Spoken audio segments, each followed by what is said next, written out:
100%, 100%, 100%, no cap. No one can do what I do, do what I do, do what I do. Yeah, I'ma show you what I got, here's what I got, here's what I got. Yeah, supernatural, the new original. Hi, I'm Marty. And I'm Jade. And we love to tell the stories of women who are sitting in spaces and places that are making dynamic impact. That's right, we're talking about women who are working for billion-dollar brands. Or creating $1 million companies. That's right, you guys. This is Behind the Brand. Stronger, better, powerful, 100%. I'm the true, I'm the new original, 100%. Stronger, better, powerful, 100%. I'm the true, I'm the new original.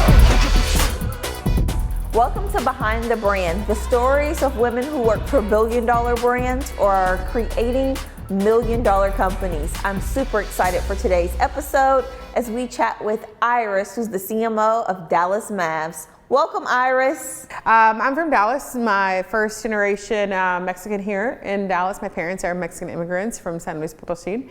So for me, it's very important to really tell this story because I actually came from the conference we're in is about empowering more women to tell the stories because it is important for other people to know, especially people that look like me or look like you guys as well. That it's like, yes, we need to hear that because we know that it's happening everywhere else and not just myself. But I actually started, I remember my first job was Albertsons and was a marketing assistant, and I didn't know what marketing was. My goal was like, I'm gonna be a graphic designer, I'm gonna work for People magazine, I'm gonna work for a newspaper, I'm gonna have my designs in the front cover just like this book over here. During that time I was at UNT and it was hard. It was hard doing a full-time job, doing full-time school. I had to pay for my own school. My parents were just happy that we just graduated. It was 5 kids, so I'm one of 5. So with that, I ended up, during the time that I was at the marketing assistant, I heard about a job that the Dallas Morning News had. And they're like, hey, we're looking for a marketing executive for Al Día, the Spanish newspaper. I'm like, executive? Like, I barely even know what marketing was. So I doubt I'm gonna get in an executive position. So I applied for it. The human resources person was super nice. They're like, we want you to come back and assist and do the marketing. They're also opening for a marketing assistant for the Dallas Morning News, so the other newspaper. And I was like, okay, I'll apply for that one. And I was like, you know what? Based on my skill set and what I thought I was good for, I'm like, I'm more than likely gonna be getting the assistant position. I interviewed for the marketing executive position, and the reason they hired me, that they said, we didn't hire you, and I was glad that they gave me the truth. We didn't hire you because you had skills. And I was like, we hired you because you had the attitude to build those skills. And I was like, thank you, I'm so glad. I was like, I'm so glad I'm not being an imposter right now. Thank you for telling me the truth, but I will learn and I will make sure to pass out these newspapers where you want me to pass them out. I was there for 5 years. I became the marketing director and I was the only marketing person there. So anyone that ever wants to go into sports, go into media or go into an agency first. So during that time, I was like, if I'm going to grow in this industry, I need to switch and I need to do something bigger for myself. I ended up transitioning over from Dallas Morning News over to Clear Channel, which is iHeartMedia. I think me being a part of that, being part of a company that was a little bit more national versus a local company was definitely really gave you an observers and a balance as far as what really happens from a local standpoint and what you really are involved in from a national standpoint. So I was in that job and I was like, okay, this is great. But after 2 years, and just like anybody, we all get all right, I got everything I got out of this job. Like, what is the next thing for me? I have more energy, I have more skills, I need to do something better. I already knew I was gonna get into sports and I had to get into sports. How did you know? Why did you have to? Here's the reason why. For me, when I grew up, for like any stereotypical, I would say, Mexican family, the last day of school, the last day of high school and even middle school, we were going to Mexico. The whole summer we were in Mexico. And then we came back a week prior to get our supplies and then you went back to school. But a third of my life every year was in Mexico. So during that summer, World Cup was always happening every 4 years. And I'm like, I am gonna retire with FIFA, but just when you see all the passion and all the families gathering together for just one sports for 1 month, it was amazing because we were with our families. We were always rooting for Mexico, USA, and we were rooting for China at 4 a.m, but we didn't care. It was just like the passion behind, the world coming together for this one event for a whole month was intense. That speaks to the importance of exposure. Yes. Right? Because you were exposed to that. Had you not been going to Mexico every year, you may not have even known that existed. But because you were exposed, it created a desire inside of you where you were like, I like this. I have to be a part of it. I am going to, you know what I mean? Yes. Like, that is so important. Yes, that makes me happy. There's a reason why this is happening. How can I get a taste of what's happening there and how can I be a part of it?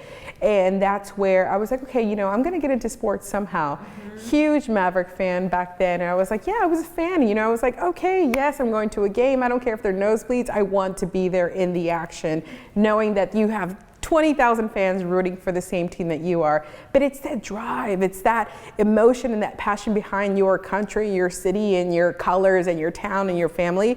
I think that was something that was really big because you saw all our families together. And being very Latino, obviously, and very Mexican, we are big on family. So having 30 people for just a game, that's just our family. It's not even neighbors. It's like everyone always thought, I was like, are you guys having a party every night? Like, no, we're just all together. We're all just here. But it's so true. Like the stories are funny, but they are so true. So during that time, I was like, I'm going to get into sports somehow. I actually started applying for Dallas Mavericks position. It was a marketing manager position, but at that time I was a little bit more mature as far as what I wanted, especially the positions that I was holding.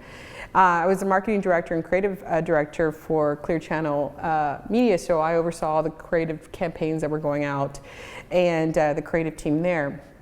So when I applied, and I was chosen to be the marketing manager position. They were telling me about the salary, and I'm like, oh no, mijita, like I have to eat every month. Like I don't know what this is, but I was like, no, I had to have people surround myself with people that knew that there was better for me, not just because of the logo that you saw. And I remember one of my friends, dear friends that I still have right now, she said, don't get blinded by the logo that you see just because you're a fan. Know your worth and what you bring to the table.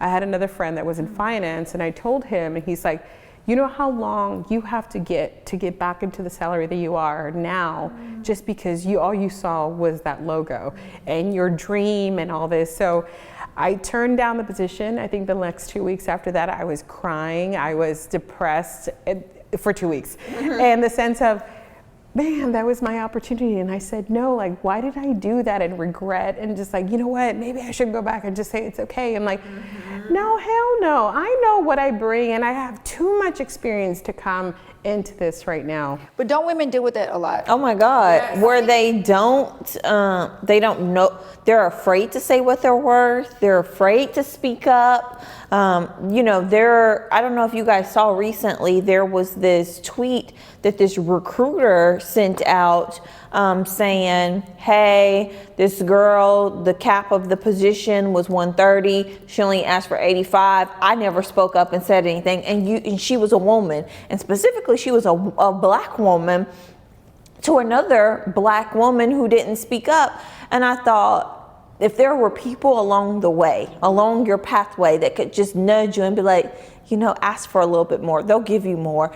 The person on your pathway that said, hey, don't settle because it's going to take you X amount of years for you to cap back out at that. And when you get to that position that many years later, you're going to want more money. So I love that someone geared you along and you got to get more experience, more exposure, more brands under your belt. Yes.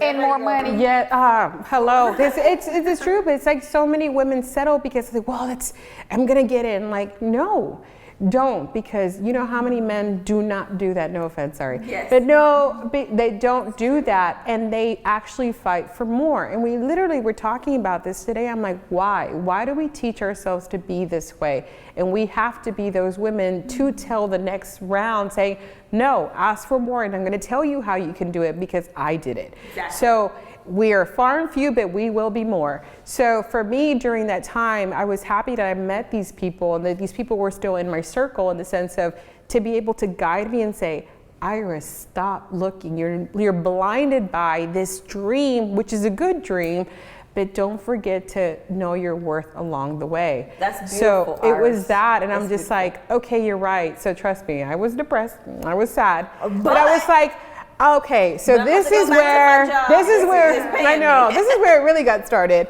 So this is where I feel like my career actually, where I was like, okay, I was smart enough to know what decisions I needed to make back then. And so I started researching people that were at MLS, CONCACAF, FIFA, NFL, NHL. I was looking at hockey. I was like, let's see what they're doing. And let's research everybody. Something. I was like, I'm going to be in sports somehow because that is going to be my spring to FIFA when I retire there. Yeah. The next thing I'm going to do is I'm going to research all these people and I'm going to see what they did. I was up to 2, 3 in the morning messaging everybody, learning what their resume was, where were they before they got here, why they got there, what areas, were they local, were they not local, and not even about the race anymore. It was about how many men, how many women, why is it that they got here and why am I not there? And, questioning all the decisions that you made. Did I start late? Why did I do it now? And I'm still thinking about the regret about pushing back to the Mavs 2 years before that. So I ended up researching everybody. Like I said, I hit up people on LinkedIn. I'm like, hey, I just need 5 minutes of your time. I want to know, your story. How did you get here? A friend of mine actually said, don't ask for a job and don't ask for a resume or HR people. Ask about how they got there. And I took her advice because people always want to talk about themselves. Mm-hmm. They want to tell you, and the people that really care about women, empowering women, are going to give you even more than that. Yep. So I think over 200 people that I hit up on LinkedIn, and I made 3 frijolitos responded to me. And one of them was actually really nice. He was from the NBA and he said, hey, I know somebody. So he connected me. I got an interview with the NBA, didn't get it. I got another interview later and they said, hey, we thought about you for this other position, which I thought was awesome. I'm like, I'm going to get it because they thought of me. No, I did not get it. And then I also interviewed with MLS, which I was like, you know what? This is actually still experience for me to know that obviously there's something good here on this resume, but I need to make it better. Yeah. So one of the things that I noticed that had a lot of comparison was people were coming from agencies and I was like, I have to get into an agency. Mm-hmm. So I had a friend, I was actually still on the board for St. Jude Research Hospital for the Hispanic Gala. I've been on that for 14 years. But the agency that was helping us, I was like, hey, are you guys hiring for this? Actually, yes, we are hiring for somebody. We're looking for brand managers and brand directors. I was like, perfect. I was like, here's my resume. If you don't mind, just, sending it over. Got an interview the next day. I got hired 2 weeks later. And I was like, there it is. There was my in. I had to make all these connections and I had to educate myself of what to do because a lot of resources we don't get handed. No one gets handed resource. Go find it. Go do the work. Go do the legwork. I mean, it just seems like you were just so determined, right? Throughout your career, you've been determined to message 200 people on LinkedIn, to say, hey, I'm going to take this job. No, I'm going to say no to this, right? And to not get a couple of jobs that you apply for, I'd have been like, God, you must be telling me I need to go into something else. You seem so determined on your pathway. Were you always just a determined person, child, or was it your family that instilled that in you? What was it? I'm going to say the biggest thing, I think it was definitely, I don't know if anyone always, I feel like I hear this answer all the time, but it's so true. I think it was my parents.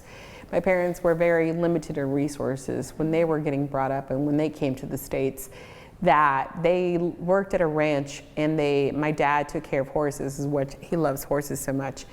And he doesn't know how to read or write, but he was able to give us a better life. And to me, that was my goal. It's I have to do it for them. Sorry. No, it's great. I don't talk about it so much, but it was that. And as you guys know, I mean, it's women and then Latina women don't have these positions. And we're not seen in these positions. We're seen as uneducated. We're seen as the service industry, which I get that all the time, even now.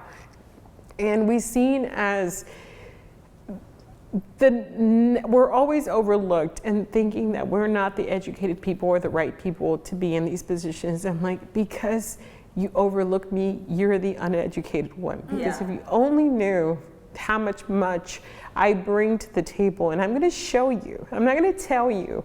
I'm going to show you. So for me, it was that. It was always them.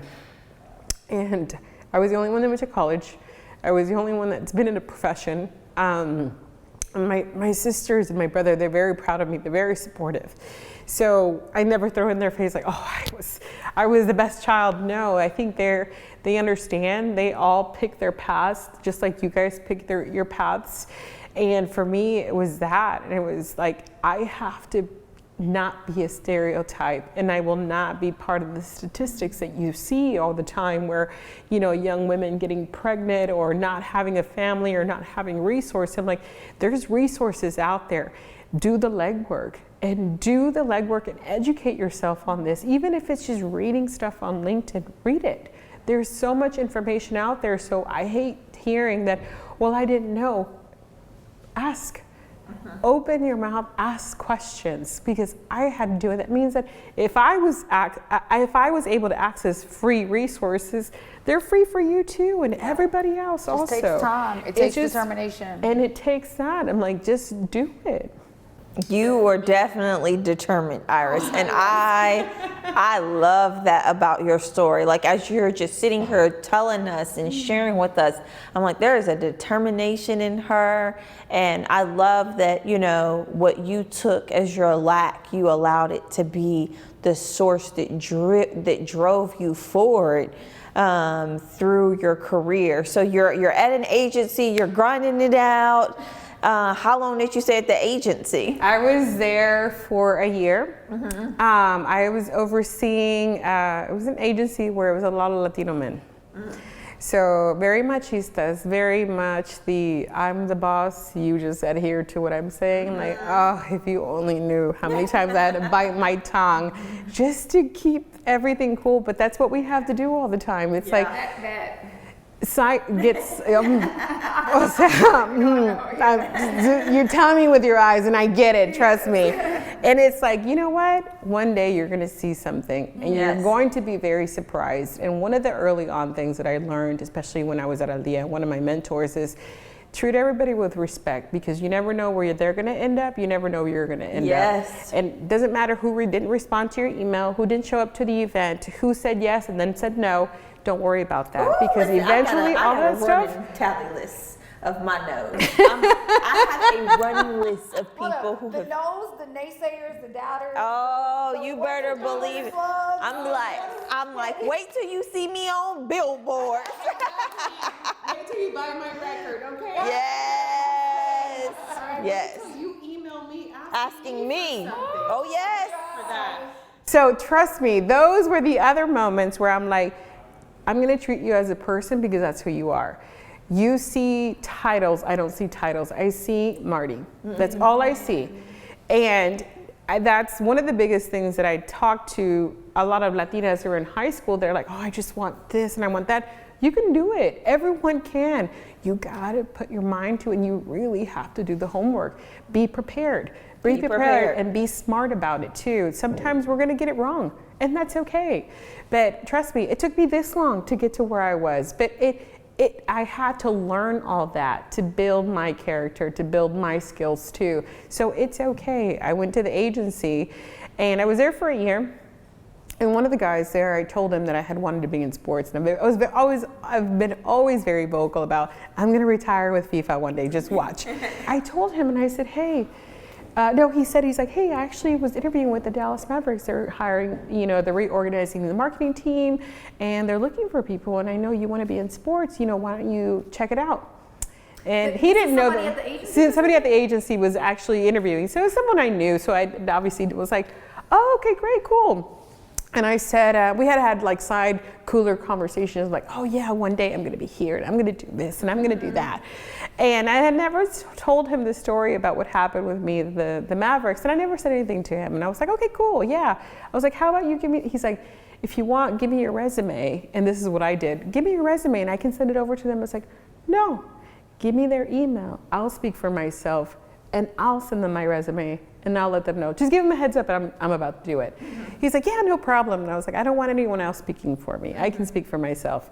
So another thing I learned in my journey, I'm like, don't let everybody else speak for you. Trust me, you have a voice, speak up, email them, call them, text them, do it. Trust me, send a smoke signal. You'll get there. I have to ask you though, because you were already rejected a couple of times. What made you still say, I'm going to go ahead and apply anyways? Because didn't a fear set in or no? It didn't, not a fear, but I figured, you know what?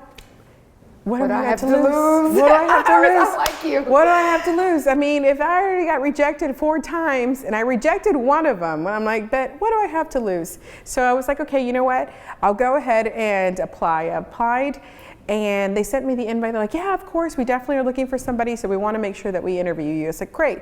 So they sent me the subject line. I said, marketing coordinator. I was like, that's not what I was going for. But you know what?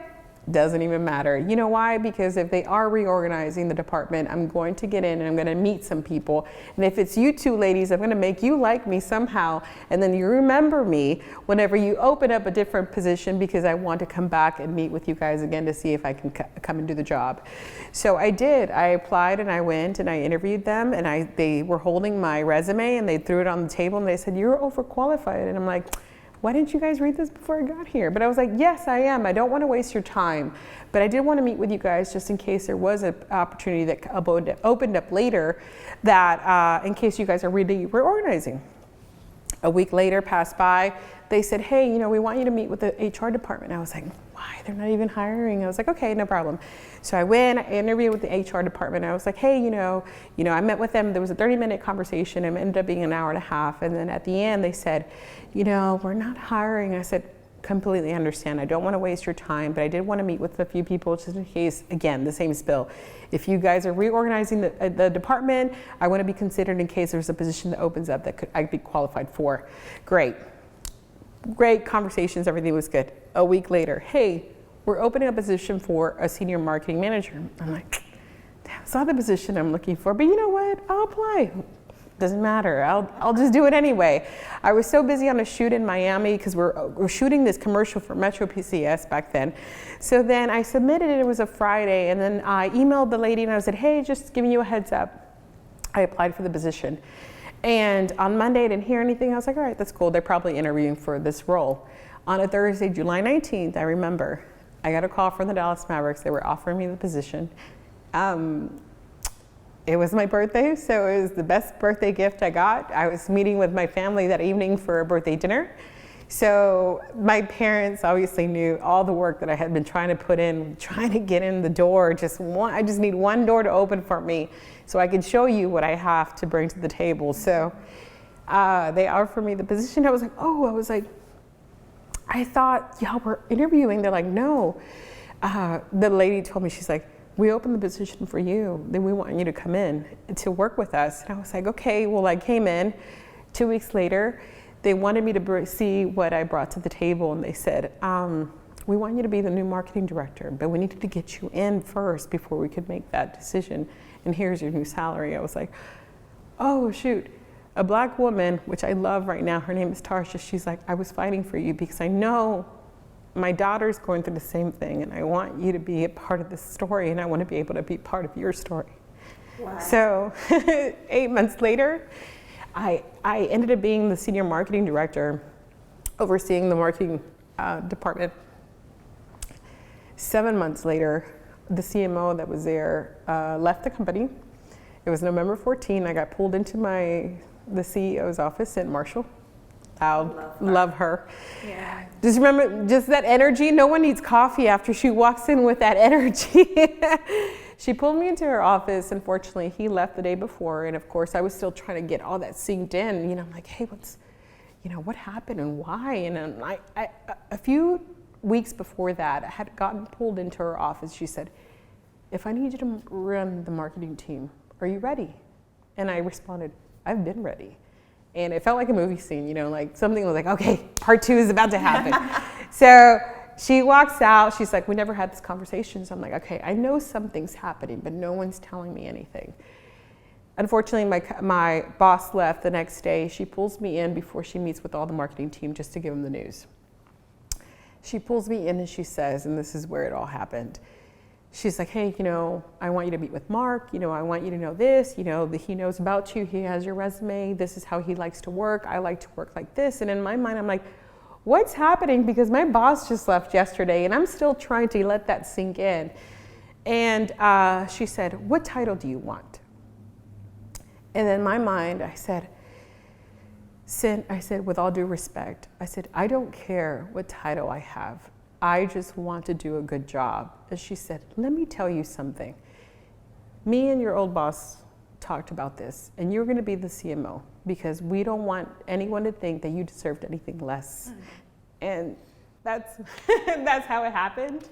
I became the CMO. Incredible. Became the first Latina CMO for the Mavs, the youngest in the NBA still to this day. And I've been there for going on 4 years.